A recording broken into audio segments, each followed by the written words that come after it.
नमस्कार दर्शक बंधु मु लिप्सा आपण मानक स्वागत करुच्ची मो चैनल एलबी क्रिएशन ओडिया रे। आज आपण मानक पई नै आसीछि एक सुंदर कहानी। कहानीटीर नाम है भूत जंगल। ताले चलंतु सुनिबा ए कहानीटी को। गोटे गाँर निकटरे एक घंच जंगल थिला जार नाम भूत जंगल थिला। जंगल भितरे रास्ता एते भयंकर थिला जे गाँर लोक माने जंगल को जीवाको भय करुथिले। सूर्यंकर किरण मध्य जंगल भितर को पहुँची पारु नथिला। गाँर लोक माने जंगलर कहानी को सुनी भय करुथिले एवं जंगल आड़को जीवाको एड़ाइले। कुहा जाउथिला जे जंगल रे एक पुरातन एवं भंगा महल ठिया होइथिला जेउठारे जने राजांकर आत्मा रहुथिला।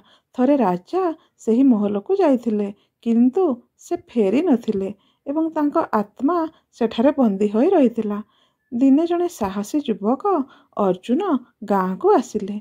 अर्जुन तांकर किछि साहसी बंधु को एकाठी करी जंगल रे प्रवेश कले। सेमाने जंगल रे प्रवेश करबा मात्रे भयंकर शब्द सुनिबाकू लागिले। गछर पत्र गर्जन करबाकू लागिला। पवन जोर रे बहिला।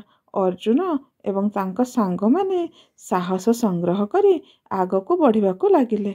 राति सुधा सेमाने महल रे पहुँचिले। महलरू एक अद्भुत आलोक बाहरुथिला। सेही आलोक देखि सेमाने समस्ते बुझिले जे एठारे किछि अलौकिक घटना घटुछि। से महल भितर को पसी देखिले जे महल भितरे थिबा दृश्य एक आलोकित समावेश परी। प्रासादर मध्य भागरे एक विराट हॉल थिला जेउठारे राजांको आत्मा शांति रे रहिबा पई पूजा पाठ करा जाउथिला। अर्जुन देखिले जे हॉल मझिरे एक पवित्र अग्नि जळुछि एवं एहार चारि पाखरे अदृश्य शक्ति अछि। अर्जुन बुझिथिले जे जदि से राजांको आत्मा को शांति आनिबाकू चाहंती तेबे तांको पूजा रे निजको शामिल करिबाकू पड़िबो। से एवं तांको सांग माने जंगलर प्राकृतिक संपद को व्यवहार करे संपूर्ण भक्तिर सहित पूजा करिथिले। पूजा समाप्त हेबा परे राजांको आत्मा देखागला एवं अर्जुन एवं तांको सांग मानकू आशीर्वाद कले। राजांकर आत्मा मुक्त हैला एवं यह आकाश को गला बेले एक अजब शांति समग्र जंगल उपरे व्यापी गला। जेतेबेले एही दृश्य देखिबाको ग्रामवासी जंगल आड़को दौड़ीथिले सेमाने आश्चर्य होई जाइथिले। सेमाने देखिले जे जंगलर अंधकार नरम होई जाइछि एवं पत्र गुड़िकर गर्जन सुखद संगीत रे परिणत होइछि।